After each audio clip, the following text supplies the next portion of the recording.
नमस्कार मंडळी, राम राम. तर ज्यावेळी मी केक बनवायची की नाही आणि थोडीफार केक बनवून जी क्रीम शिल्लक राहायची त्याचं मी नेहमी आईस्क्रीम बनवायचे आणि इतकं छान आईस्क्रीम लागायचं की नाही.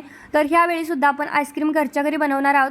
तर त्यासाठी मी तर 4 कप दूध गॅसवरती उकळवायला ठेवलेलं आहे. त्यानंतर तुमच्या चवीनुसार इथं साखर टाकायची, कारण कमी जास्त गोड आवडतं. तर मी इथं 4 कप दुधाला 1 कप साखर टाकलेली आहे. त्यानंतर दुधाला उकळी येऊन द्यायची. तोपर्यंत साईडला एक छोटा कप दूध घ्यायचा आणि त्याच्यामध्ये 1 चमचा इथं कस्टर्ड पावडर टाकायची. तर ही माझी व्हॅनिला फ्लेवरची कस्टर्ड पावडर आहे. तुमची जर साधी कस्टर्ड पावडर असेल तर तुम्हाला इथं व्हॅनिला इसेन्स टाकावा लागेल.